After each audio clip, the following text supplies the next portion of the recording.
ఈరోజు మాజీ ముఖ్యమంత్రి 14 కేసుల్లో ఈడీ కేసుల్లో ముద్దాయిగా ఉన్నటువంటి వ్యక్తి 32 కేసుల్లో ఉన్నటువంటి వ్యక్తి మనిషి ఈరోజు 6 సంవత్సరాల తర్వాత ఈరోజు కోర్టుకు వెళ్ళడం చూసాం. అందులోనూ ప్రధానంగా ఆయన గంట వరకే నేను కోర్టులో ఉంటాను అని చెప్పడం కూడా తీవ్ర చర్చాంశనీయంగా మారినటువంటి అంశం. ఏంటి అసలు మొత్తం ఓవరాల్గా ఆయన కోర్టుకు వెళ్ళడం కానీ లేదంటే జరిగినటువంటి సంఘటన కానీ ఏంటి ఎలా చూడొచ్చు?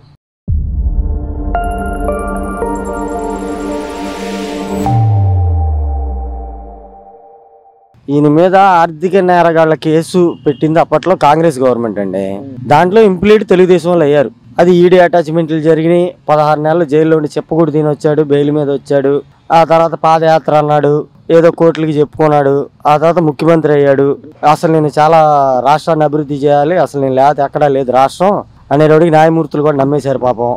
చరిత్ర రికార్డు అనమాట పంచాయత్ మా వాడికి. అదే ఇన్ని వాయిదాలకు వెళ్లకుండా ఉంటాం. అదే మామూలుగా ఉన్నాడు ఎవడన్నా ఉన్నాడు అనుకోండి, 2 వాయిదాలు రాతే పోలీసు వాళ్ళు ఇంటికి వచ్చి మెల్ల మీద కొట్టి తీసుకెళ్తారు. మరి అతను ఎందుకు మరి అంత ఇదిగా చేస్తున్నారో అర్థం కావట్లా. పోనీ నిన్నేమో మీడియాలో చూసాం.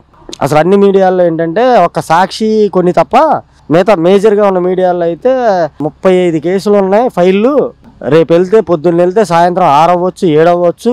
ఏంటి అన్నిట్లో ఇతను ఏమని ముద్దాయి అని ఓదర కొట్టారు. మరి ఇతనేమో ఒక షెడ్యూల్ రిలీజ్ చేశాడు, నేను ఇన్నింటికి వస్తా ఇన్నింటికి వెళ్ళిపోతా అని. మరి న్యాయస్థానం కూడా ఆ షెడ్యూల్ రిలీజ్ చేస్తే అది కంటెంప్ట్ ఆఫ్ కోర్ట్ అయ్యిద్ది. మరి అది కూడా పరిగణలోకి తీసుకోవాలా మరి న్యాయస్థానం? మరి ఏం జరుగుతుందో ఏంటి అర్థం కావట్లా. మనోడు అలాగే వెళ్ళాడు, పేరెంట్లో వెళ్ళి రాసుకున్నాడు, ఆయన చెప్పాడు, వచ్చేసాడు, బయటికి వెళ్ళిపోయాడు. మరి ఏం జరుగుతుంది ఏంటి అసలు? ఇతను కోర్టుకి దేనికి వెళ్ళాడు? ఇప్పుడు కోర్టుకి వెళ్ళి ఓన్లీ మొహం చూపిస్తానికి వెళ్ళాడా? దానికైతే ఇంత హంగామా అక్కర్లేదు. మరి వాళ్ళు ఏమన్నా అడిగారా అంటే అది అడగలేదని వార్తలు వస్తున్నాయి. జడ్జి కూడా కనీసం ఏంటి చేసావని కూడా అడగలేదంట, మనిషిని చూసాడు పంపించాడంట. మరి ఏంటో ఏం అర్థం కావట్లేదు. మరి ఏ దుష్ట శక్తులు అదృష్ట శక్తులు మనల్ని కాపాడుతున్నాయో ఏంటో మరి తెలీదు. ఏదేమైనా ఇవన్నీ తాత్కాలికం. ఏది ఎవడు కాపాడినా తాత్కాలికం. ఎండ్ ఆఫ్ ది డే మనోడు వెళ్ళాల్సిందే లోనకి. నేను కాకపోతే ఏంటంటే ఇట్లాంటి దరిద్రుడు ఇంకోసారి ముఖ్యమంత్రి అయ్యాడంటే కర్మగాలి మొత్తం స్టేట్ ఫర్ సేల్ అయిపోద్ది. అది మాత్రం ఆ ఛాన్స్ రాకుండా రాష్ట్ర ప్రజలు కాపాడుకుంటాం. ఇక న్యాయస్థానాలు, పోలీసు, సిబిఐ ఇవన్నీ వదిలేసేసి ప్రజలు కాపాడుకోవాలి రాష్ట్రాన్ని. ప్రధానంగా అంటే వెనకున్నటువంటి అంశాలు పక్కన పెడితే అసలు ఎందుకనంటే 6 సంవత్సరాల నుంచి నా పైన కాంగ్రెస్ పార్టీ అక్రమంగా కేసులు పెట్టింది, అప్పుడు అధికారంలో ఉన్నటువంటి తెలుగుదేశం పార్టీ అక్రమంగా కేసులు పెట్టింది, నేను కాంగ్రెస్ అధిష్టానానికి ఎదురు తిరిగాను కాబట్టి నా పైన కేసులు పెట్టారని చెప్పి కేవలం ఇవన్నీ కూడా అక్రమ కేసులు అని మాట్లాడి చూపించేటువంటి జగన్మోహన్ రెడ్డి ఎందుకు 6 సంవత్సరాలుగా వాయిదాలకు వెళ్ళట్లేదు? ఎందుకని వాటిని నిరూపించుకునే ప్రయత్నం నేను దోషిని కాదు నిర్దోషిని అన్ని అక్రమ కేసులు అని ఎందుకు నిరూపించుకోవట్లేదు? ఏమంటే ఇతను నిజంగా ఏ తప్పు చేయనోడైతే ఇదిగో నేను కోర్టుకు వాయిదాలకు వచ్చేస్తా, మీ దమ్ము నిరూపించుకోండి, సాక్ష్యాలు ఉంటే చూపించండి అని చెబుతాడు ఎవడైనా. తప్పు చేసినోడు. తప్పు చేయనోడు ఏం చేస్తాడంటే నాకు ఒంట్లో బాగాలేదు, నాకు విరోచనాలు అవుతున్నాయి, నాకు వాంతులు అవుతున్నాయి, మా అమ్మకు ఒంట్లో బాగా, మా నాన్నకు ఒంట్లో బాగా, ఇలా సాకులు చెప్పి ఏంటి వాయిదాల మీద వాయిదాలు వేసుకొని తిరుగుతారు. ఏది తప్పు చేసినోడు. ఇతను తప్పు చేశాడు కాబట్టి అన్ని సంవత్సరాలు వాయిదాలు వేసుకుని తిరిగాడు. రాష్ట్రాన్ని పట్టిన దౌర్భాగ్యం ఏంటంటే ఒక 5 సంవత్సరాలు ముఖ్యమంత్రి అయ్యాడు. అదొకటి అతనికి ప్లస్ పాయింట్ అయింది బాగా. దాంతో ఏంటంటే కొద్దిగా ఏదేమైనా ఇతనికి అల్టిమేట్గా ఏంటంటే తప్పు చేశాడు అని చెప్పే కదా ఈడీ అటాచ్మెంట్లు కూడా జరిగినాయి అప్పుడు. మరి అంత అటాచ్మెంట్లు జరిగిన తర్వాత కూడా సిబిఐలే కానీ సిబిఐ కోర్టే కానీ న్యాయస్థానాలే కానీ మరింత కాలయాపన ఎందుకు చేస్తున్నాయి అనేది $100 మిలియన్ క్వశ్చన్. ఓకే, ఇక్కడ ప్రధానంగా సరే అంటే ఈరోజు జరిగినటువంటి అంశం కనుక దృష్టిలో పెట్టుకుంటే జగన్మోహన్ రెడ్డి కోర్టుకు వెళ్ళి నేను నిర్దోషిని నిరూపించుకొని బయటకు వచ్చినటువంటి పరిస్థితి లేదు. కేవలం ఆయన ఆ వాయిదాకి అటెండ్ అవ్వడానికి వెళ్తూనే వేల మందిని 100 మందిని జన సమీకరణ చేసుకోవాల్సిన అవసరం ఏంటి? ఆయన ఆ బలం చూపించుకోవాల్సిన అవసరం ఏంటి కేవలం ఒక వాయిదాకి వెళ్ళి రావడానికి? దీని వెనకమాల మంచి కుట్ర ఉందండి. ఇప్పుడు నేను ప్రతిపక్షంలో ఉన్నా, నేను వచ్చానంటే ఇంత డిస్టర్బెన్స్ ఉంటుంది. కార్యకర్తలు, అభిమానులు, నా శ్రేయభిలాషులు ఇన్ని వేలాది మందిగా తరలిస్తారు. ఇంత రిస్క్ అయ్యిద్ది డిపార్ట్మెంట్కి కానీ ప్రభుత్వానికి కానీ. అందుకనే మిమ్మల్ని వీడియో కాన్ఫరెన్స్ ద్వారా నేను వాయిదాకు వస్తానని చెప్పాను అన్న ఇది చూపించుకోవడానికి వాళ్ళు చేసిన హంగామా ఇది. కానీ ఇంత హంగామా చేసినా ఒక విధంగా ఏంటంటే ఇతనే సక్సెస్ అయ్యాడు అనిపిస్తుంది నాకు. ఎందుకంటే ఇది కరెక్ట్ కాదు. ఇతను చేసిన హంగామా అంటే ఇప్పుడు మాజీ ముఖ్యమంత్రి సరే కార్యకర్తలు వస్తారు, అది దొంగోడో మంచోడో తీసి పక్కన పెడితే కార్యకర్తలు వస్తారు. దొంగోడికి కూడా ఫ్యాన్స్ ఉంటారు కదా, అలాగే మనోడికి కూడా ఫ్యాన్స్ ఉన్నారు, వస్తారు. వచ్చినా సరే ఇప్పుడు లోనకి పిలిచి ఇప్పుడు న్యాయస్థానాన్ని ఏం అనలేకపోతున్నాం న్యాయమూర్తులు. ఎందుకంటే అతన్ని చూస్తానికి పిలిచారా లేదా విచారించడానికి పిలిచారా? రెండిట్లో ఏది చెప్పట్లేదు కదా వీళ్ళు. ఏంటంటే కొంతమంది విశ్లేషకులు టీవీలో ఏమన్నారంటే ఇన్ని సంవత్సరాల నుంచి వాయిదాలకు రాలేదు కాబట్టి జస్ట్ అటెండ్ కోసమే పిలిచారు అంటారు. అది వీళ్ళు చెప్పకూడదు, అక్కడ న్యాయస్థానంలో ఉన్న జడ్జీలు చెప్పాలి. అది వీళ్ళు ఎవరు చెప్తానికి? కానీ ఇతను ఏంటంటే జస్ట్ ఏంటంటే మొహం చూపించి పంపించేతానికి పిలిచినట్టు ఉంది. గురుగారు, మనం గత 6 సంవత్సరాలుగా చూస్తూ ఉన్నాం, ముఖ్యమంత్రి స్థానంలో ఉన్నాను అని చెప్పి ఏ రోజు కూడా కోర్టుకి వెళ్ళినటువంటి జగన్మోహన్ రెడ్డి ఈ రోజు తప్పని పరిస్థితుల్లో కోర్టుకి వెళ్ళేటువంటి సందర్భం రావటం, అదేనో ప్రధానంగా నేను ఖచ్చితంగా 11:30కి వెళ్ళి 12:30 వరకే ఉంటాను అని మాట్లాడటం, అంటే ఎలా చూడొచ్చు ఇదంతా? ఆయనకి 6 సంవత్సరాల నుంచి ముఖ్యమంత్రి అయ్యి ప్రమోషన్ సాధించి వ్యవస్థలను ఎట్లా మేనేజ్ చేసుకోవాలని అధికార దాహంతో వ్యవస్థలను మేనేజ్ చేశాడు. దెయ్యాలు వేదాల వల్ల ఇచ్చినట్టుగా ఉంటుంది జగన్మోహన్ రెడ్డి చట్టాల దగ్గరికి వెళ్ళటం అంటే. అసలు జడ్జీలే భయపడిపోతారు.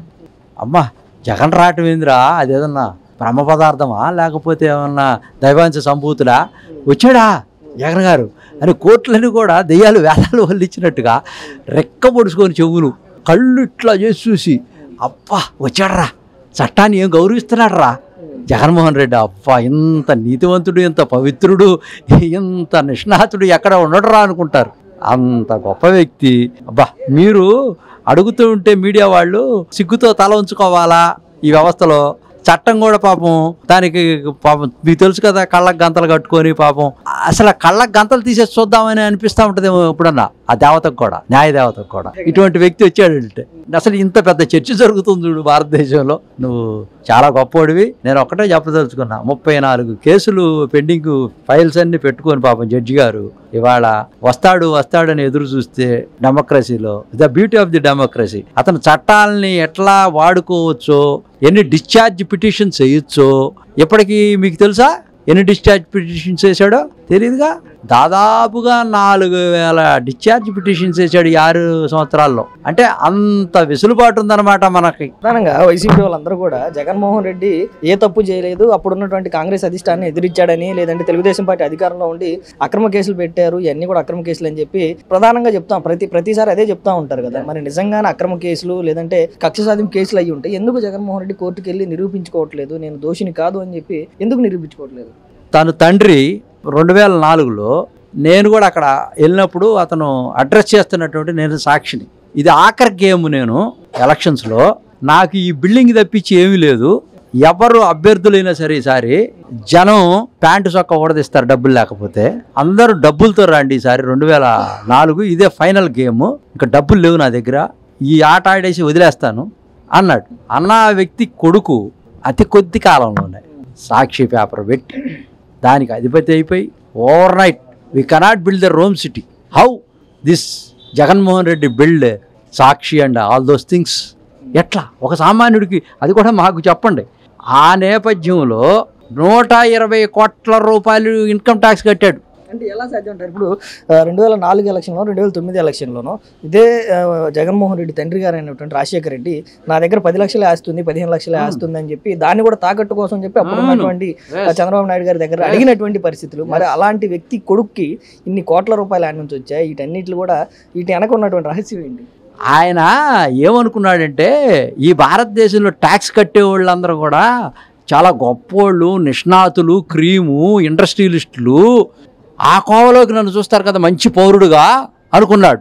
120 కోట్లు కట్టేటప్పటికి అక్కడ డొంకంతా లాగంగానే, కొండంతో అవ్వగానే సుంకాలు పుంకాలుగా అవినీతి మొత్తం బయటకు వచ్చి ఈడీ మొత్తం కన్నేసింది. అసలు ఈడెవడరా జగన్మోహన్ రెడ్డి అనేవాడు ఓవర్ నైట్ 2 సంవత్సరాల్లోనే 120 కట్టాడు అనేది. అక్కడ డొల్లతనం బయటపడింది. ఈ క్రిప్టోకో, ఈ అన్ని సంస్థలు, డొల్ల కంపెనీలు మొత్తం కూడా అసలు వాడు నిజాయితీగా చేయలేదు, ట్రాష్ అని తేలిని. కోర్టుకి వెళ్ళాల్సిన పరిస్థితి వచ్చినప్పుడు ఎక్కడో హైదరాబాద్లో ఉన్నటువంటి నాంపల్లి కోర్టుకి వెళ్తా ఉన్నటువంటి జగన్మోహన్ రెడ్డి అంత జన సమీకరణ అవసరం అంటారా? అంటే కోర్టు దగ్గర కూడా, ఎయిర్పోర్ట్ దగ్గర కూడా అంతమందిని జన సమీకరణ చేసి ట్రాఫిక్ జామ్ చేసి అంత అవసరం ఉందంటారు? జస్ట్ ఆయన 6 సంవత్సరాల తర్వాత ఒక వాయిదాకి వెళ్తా ఉన్నటువంటి పరిస్థితి.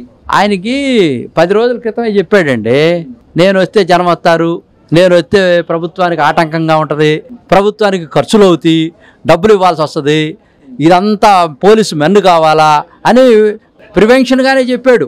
అంటే అతను ప్రీ ప్లాన్డ్గా, అంటే ఎగ్గొట్టడం కోసం పిటిషన్ వేశాడు. నేను కాకుండా మా లాయర్ని పంపించాను, కుదరదు అన్నారు. అప్పుడు రాక తప్పలేదు. అసలు హైదరాబాద్లో నీకు ప్రజాదరణ ఎక్కడ ఉందండి? పెయిడ్ ఆర్టిస్టులాగా అందరిని తెచ్చుకొని డబ్బులు ఇచ్చి ఎక్కడ పోతే అక్కడ డబ్బులు ఎదజాలటం, జనాలు తెచ్చుకోవటం, ఈ యాగి చేయటం, అక్కడ గవర్నమెంట్ల మీద ప్రెషర్ తీసుకురావటం, నేను వస్తే ఇట్లా అయిపోద్దని చెప్పి ఎగ్జాంపుల్ చూపించి ఎస్కేప్ అవటం కోసం చేస్తున్నటువంటి ప్లానే ఇదంతా గేమ్ ఆడుతున్నాడు.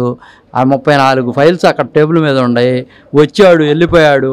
న్యాయ వ్యవస్థల్ని తనకు ఉన్నటువంటి వెసులుబాటుని ఉపయోగించి సిబిఐల్ని, సిఐడిల్ని అన్నిటినీ మేనేజ్ చేసేటువంటి స్థాయికి ఎదిగిపోయాడండి ఇతను. ఏకే కంటైనర్ డబ్బు ఉంది, 5 సంవత్సరాల్లో బాగా సంపాదించాడు. అదివరకు రాజశేఖర రెడ్డి గారు ఉన్నప్పుడు కిట్పోకో చేశాడు, లక్షల కోట్లు ఉన్నాయి. ఏం చేయాలో తెలియక మత్తెక్కి అధికారాన్ని అడ్డం పెట్టుకొని, అధికార మదంతో ప్రజలకి సేవ చేయకుండా 5 సంవత్సరాలు అడ్డం పెట్టుకొని చట్టాన్ని కోర్టులకు వెళ్లకుండా ఉన్నాడు. ఇప్పుడు కోర్టుకి వెళ్ళక తప్పదు, రేపు రాబోయేటువంటి రోజుల్లో జైలుకి వెళ్ళక తప్పదు. ఇవన్నీ తెలిసి బాధపడతా డ్రాగన్ చేస్తా తిరుగుతూ ఉన్నాడు. కానీ వైట్ కాలర్ నేరాలు చేసేటువంటి జగన్మోహన్ రెడ్డిని కనుక జైల్లో పెట్టకపోతే, కేసులు కనుక శిక్ష పడకపోతే సమాజం, భారతదేశం మొత్తం కూడా అధోపాతాళానికి వెళ్ళిపోద్ది. రాజకీయ వ్యవస్థ మటుకి దెబ్బతింటది. ఎందుకంటే ప్రతి ఒక్కడు ఎగ్జాంపుల్గా జగన్మోహన్ రెడ్డి ఇంత చేసినా కూడా చట్టం లోన పెట్టలేకపోయింది, భారతదేశం చట్టాలు ఇంత తక్కువగా ఉన్నాయి అని ప్రతి ఒక్కడు తప్పు చేయడానికి ముందుకు వస్తాడు. ఇది గుణపాఠంగా ఉంటుంది. ఒక్క వ్యక్తిని లోన పెడితే తప్పకుండా ఇది వైట్ కాలర్ నేరాలు జరగకుండా మోడీ గారు ఏవైతే అనుకుంటున్నారో, ఏదైతే చంద్రబాబు నాయుడు గారు అనుకుంటున్నారో, కూటమి అనుకుంటుందో, రాజకీయ వ్యవస్థలో వైట్ కాలర్ నేరాలు మొత్తం కూడా స్టాప్ చేయాలంటే కోర్టు వ్యవస్థ మొత్తం కూడా కళ్ళు చేసుకొని చూసి తప్పకుండా జగన్మోహన్ రెడ్డి గారిని జైల్లో పెట్టకపోతే మటుకి ఈ వ్యవస్థ నాశనం అయిపోద్దని కూడా ఈ సందర్భంగా తెలియజేస్తా ఉన్నాను. అన్న 14 ఈడీ కేసుల్లో ముద్దాయిగా ఉన్నటువంటి మాజీ ముఖ్యమంత్రి వైఎస్ జగన్మోహన్ రెడ్డి ఈరోజు హైదరాబాద్ నాంపల్లి కోర్టుకి వెళ్ళినటువంటి పరిస్థితులు చూసాం. గత 5 సంవత్సరాల్లో ప్రతి శుక్రవారం ఏదో పథకం అని చెప్పి ఆయన కోర్టుకి వాయిదాలు వేసుకుంటూ వచ్చినటువంటి పరిస్థితి కదన్న. ఈ రోజు నాంపల్లి కోర్టుకు వెళ్ళినటువంటి పరిస్థితి, వెళ్తూ కూడా గంట సమయమే మేము కోర్టులో ఉంటామని చెప్పి మాట్లాడుతూ ఉన్నటువంటి పరిస్థితి ఏంటన్న, ఎలా చూడొచ్చు ఇదంతా? అంత హాస్యాస్పదంగా ఉంది. ఎందుకంటే జగన్మోహన్ రెడ్డి గారు 14 ఈడీ కేసుల్లో ముద్దాయి అయ్యి ఉండి కూడా ఈరోజు కోర్టు అంటే అతనికి లెక్కలేనితనం. వాస్తవంగా న్యాయస్థానాలు అనే దాని మీద అతనికి నమ్మకం లేదు. ఎందుకంటే ఈరోజు మీరు చూసినట్టు జన సమీకరణలు ఎంతమందిని జన సమీకరణ చేశారు? ఎందుకు? నువ్వు వెళ్ళేది ముద్దాయిగా కదా. కోర్టు అంటే ఏంటి? నిన్ను ముద్దాయిగా ఆ రోజు కోర్టులో ఉంది నీ మీద కేసు నిర్ధారించుకోవడం కోసం నువ్వు ర్యాలీలు చేయవసరం లేదు. నువ్వు కోర్టుకి వెళ్ళి నేను నిర్దోషో దోషో అనేది కోర్టు తేల్చాలి, జనాలు కాదు కదా. నువ్వు చేసిన అన్ని తప్పులు కప్పిపుచ్చుకోవడం కోసం ఈరోజు నువ్వు ఏదో కోర్టు వాయిదాలు లేటుగా వేయించుకోవడం కోసం ఇతని ప్లాన్.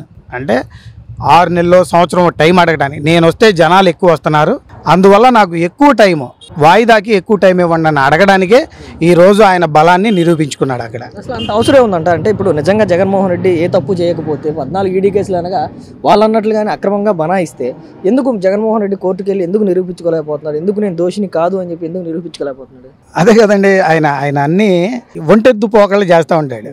ఆయనే నాకు నేనే సుప్రీం అనుకునే మనస్తత్వం అవుతుంది.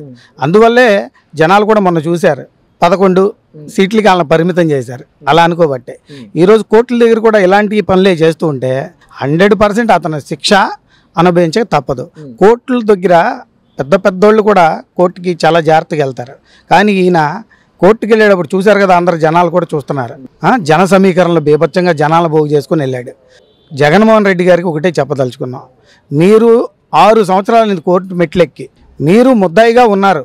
అది నిరూపణ అయిందా అవ్వలేదో పక్కన పెట్టండి, నిరూపించుకోవాల్సింది మీరే కాబట్టి మీరు పర్ఫెక్ట్ కోర్టుకి వెళ్ళండి.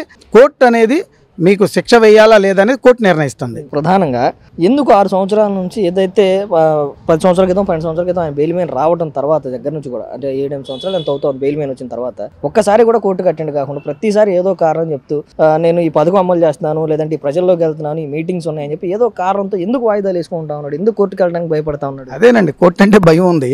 బట్ ఏంటంటే ఏదో ఒక విధంగా అంటే వాయిదాలకు వెళ్లకుండా ఎక్కొట్టడానికి అన్ని సాకులు చూపించారు ఆయన. ఇప్పుడు చూపించడానికి ఏం లేదు కదా, అందుకే కోర్టుకు వెళ్లాల్సిన పరిస్థితి, తప్పక వెళ్లాల్సిన పరిస్థితి వచ్చి మళ్ళీ ఇప్పుడు ఈ జనాలందరినీ వాళ్ళకి చూపించి మళ్ళీ కోర్టుకి ఎగనామం పెట్టడానికి ఆయన అన్ని పై ఎత్తులు వేస్తున్నారు. అసలు మొత్తంగా ఎందుకంటే జగన్కి ఎందుకు భయం? కోర్టుకు వెళ్ళడానికి ఎందుకు భయం? ఎందుకు నిరూపించుకోవడానికి భయం? మరి ఆరోపణలు చేస్తూ ఉన్నాడు. తెలుగుదేశం వాళ్ళు మా పైన అక్రమంగా కేసులు పెట్టారు, కాంగ్రెస్ పార్టీ వాళ్ళు అప్పుడు ఉన్నటువంటి కాంగ్రెస్కి అధిష్టానానికి ఎదురు తిరిగాం కాబట్టి మా పైన అక్రమంగా కేసులు పెట్టారని చెప్పి మాట్లాడే జగన్మోహన్ రెడ్డి ఎందుకు నిరూపించుకోవట్లేదు? ఎందుకు కోర్టుకు వెళ్ళట్లేదు? వెళ్ళాలి కదండి. మరి నిజంగా వాళ్ళు తప్పుడు కేసులే వీళ్ళ మీద పెట్టారే అనుకోండి, నువ్వు వెళ్ళి నిరూపించుకోవాలిగా. నిరూపించుకునే దమ్ము లేక ఈరోజు కోర్టుకెళ్ళి నిలబడలేక 6 సంవత్సరాల నుంచి వాటిని వాయిదాలు వేయించుకుంటూ ఈరోజు వేయించుకునే పరిస్థితి లేదు. సిబిఐ కోర్టు నువ్వు తప్పకుండా అటెండ్ అవ్వాల్సిందని చెప్పింది కాబట్టి ఈరోజు తప్పించుకునే పరిస్థితిలో కోర్టుకు వెళ్ళాడు. జగన్మోహన్ రెడ్డి గారికి ఒకటే క్వశ్చన్ చేస్తున్నాం, మీరు పర్ఫెక్ట్ కోర్టుకు వెళ్ళండి, కేసు మీ మీద తప్పుడు ఆరోపణలు అని చెప్తున్నారు, అది నిరూపించుకునే ప్రయత్నం ఇప్పటికైనా చేయండి అని కోరుకుంటున్నాం. ఓకే, మరి గతంలో చంద్రబాబు నాయుడు గారిని అరెస్ట్ చేసినప్పుడు ప్రభుత్వం చట్టం తన పని తాను చేసుకుంటుంది, చట్టం ముందు అందరూ సమానం, ఎవరు తప్పు చేసిన వాళ్ళని అరెస్ట్ చేస్తారు, వాళ్ళని హాజరుపరుస్తారని చెప్పి మాట్లాడినటువంటి జగన్మోహన్ రెడ్డి మరి ఎందుకు ఆ చట్టానికి లోబడి ఉండట్లేదు? నేను గంట మాత్రమే ఉంటాను, 11:30కి వచ్చి 12:30కి వెళ్ళిపోతానని చెప్పి అంటే ఈ కోర్టుకు కూడా ఆంక్షలు పెట్టే స్థాయికి జగన్మోహన్ రెడ్డి ఎదిగాడు అంటే ఏంటి పరిస్థితి? అదేనండి, ఆయన నియంతలా ఫీల్ అయ్యే తత్వం అండి అతనిది. కోర్టు అంటే ఒక లెక్కలేనితనం, అది మంచి పద్ధతి కాదు. ప్రజాస్వామ్యంలో కోర్టులు అనేవి అందరికీ తెలిసిందే, కోర్టు పని కోర్టు చేసిద్ది. నేను ఒక గంటే ఉంటాను, అరగంటే కోర్టులో ఉంటానని చెప్పడానికి ఎవరికీ రైట్ లేదు.